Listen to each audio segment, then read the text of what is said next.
गरीब बेटी का महलों का ससुराल।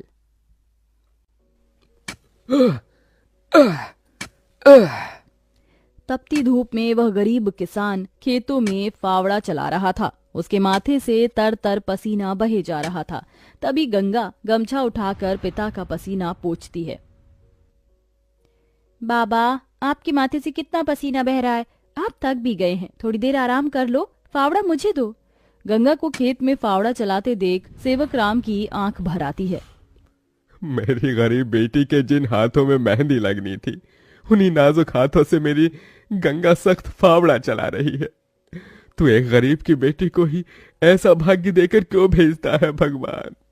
एक गरीब के जीवन की सबसे बड़ी दुविधा बेटी को ब्याहना होता है। ये कहानी है ऐसे ही किसान सेवक राम की, जो बड़ा गरीब है। उसकी दो बेटी गंगा और अंजू हैं। यूं तो सेवक राम ने गंगा के लिए कई रिश्ते ढूंढे, मगर भला एक गरीब की बेटी का हाथ कौन थामना चाहता है। किसी तरह से उनका जीवन कट रहा था। सेवक राम, उसकी बूढ़ी पत्नी जानकी और दोनों बेटी सारा दिन तपती धूप में खेत में काम करते रहे। शाम को खेत का मालिक ब्रिज वहां आया। अरे ओ सेवक राम, सारा खेत जोत दिया? जी ब्रिज बाबू, खेत भी जोत दिया और बीज भी बो दिया। ये ले, तेरे परिवार की आज की दिहाड़ी 250 रुपए। ये क्या मालिक, आप पैसे तो कम दे रहे हैं।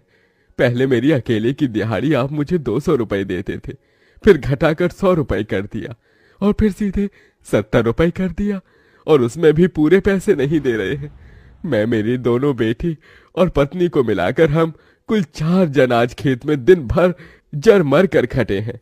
अरे 30 रुपए ही तो कम है, उसमें क्या तू खरीद लेगा? है एक एक रुपया भी मेहनत से कमाना पड़ता है मालिक। फिर ब्रिज बाकी के 30 रुपए भी सेवक राम को दे देता है, जिसके बाद वह अपनी मढ़ई में आ जाते हैं और गंगा सबको खाना बनाकर खिलाती है और एक फटे गुदरी पर पूरा परिवार जमीन पर लेट जाता है। मगर एक पिता होते हुए सेवक राम चिंता में सो भी नहीं पाता। वह रात भर आंसुओं से बिछौना भिगोता है। अजी, आप अभी तक जाग रहे हैं? जिसके घर में जवान बेटी ब्याहने को हो, वो कैसे सोए? जाने मेरी गरीब बेटी के भाग्य में क्या लिखा है। भगवान ने सभी के घर आंगन में भाग्य जाग रहे हैं, मगर मेरी मढ़ई के आंगन में मंडप कब बनेगा? अजी, तुम चिंता मत करो, भगवान ने कहीं न कहीं जोड़ी बनाई होगी। सेवक राम का यही दुख कम न था। अभी तो और भी कठिनाई आने को थी। अगले दिन जब चारों खेत में पहुंचे कि तभी। क्यों रे सेवक, कल तू 30 रुपए के लिए पाठ पढ़ा रहा था, अब क्या करेगा? क्योंकि ये सारी की सारी जमीन तो पृथ्वीराज जी ने खरीद ली।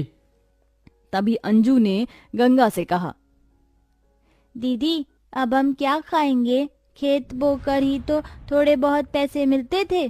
सेवक राम अपने परिवार को लेकर लौट आया। वह दिन रात चिंता में गलने लगा। ऐसे घर कैसे चलेगा प्रभु? कैसे होगी गंगा की शादी? और शादी नहीं हुई तो लोग मेरी गंगा को जाने क्या क्या नाम देंगे, क्या क्या ठहराएंगे जानकी। मैं काम ढूंढने जा रहा हूँ। बाबा, मैं भी आपके संग चलूंगी।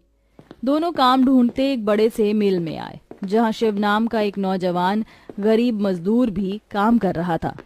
जहां मजदूर राशन की बोरी भरी मालगाड़ी खींच रहे। सेवक राम ने काम मांगा, दोनों को काम मिल गया। गंगा अपने पिता की बराबरी में काम करती।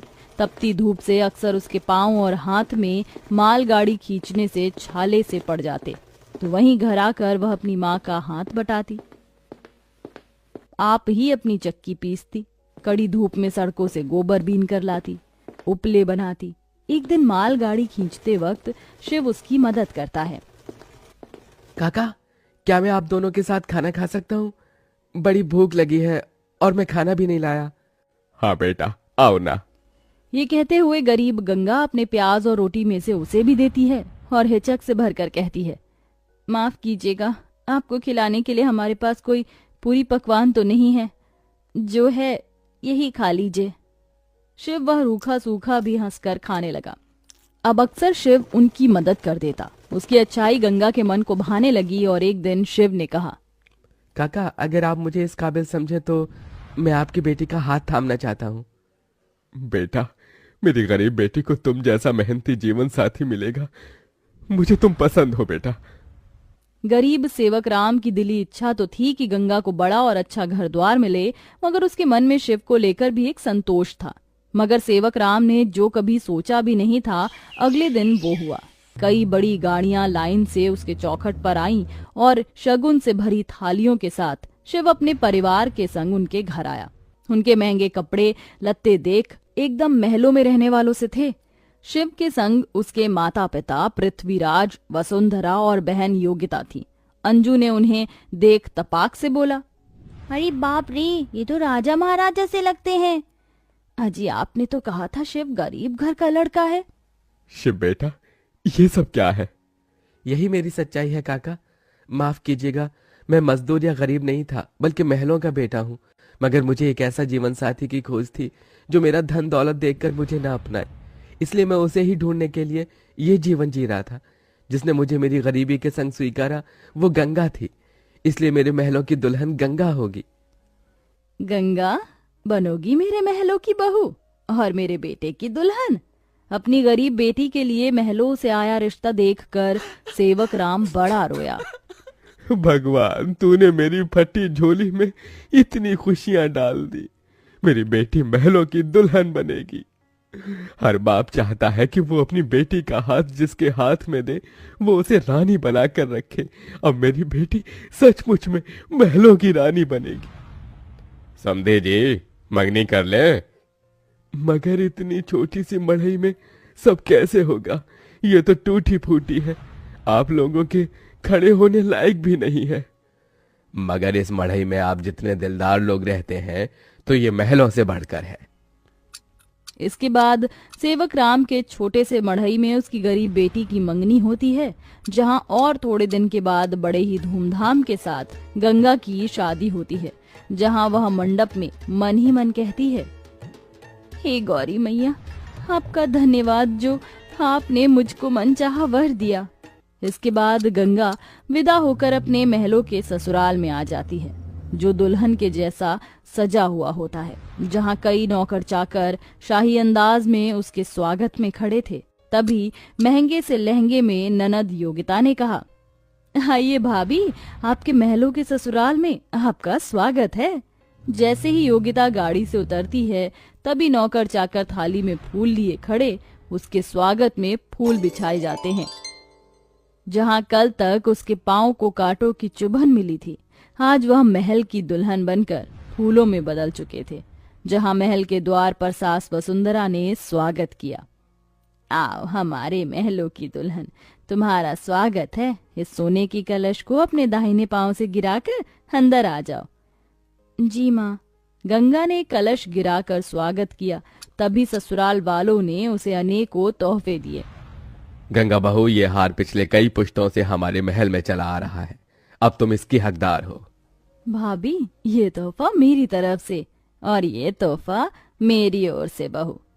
गीता दे रही हूँ, मैं जानती हूँ तुम इस महल का मान बढ़ाओगी। गंगा ने गीता को माथे से लगाया और फिर सास ससुर का आशीर्वाद लिया। माँ जी, बाबूजी, मुझे आशीर्वाद दीजिए ताकि मैं इस महल का मान निभा सकूं। सदा सुहागन रहो, जुग जुग जीती रहो।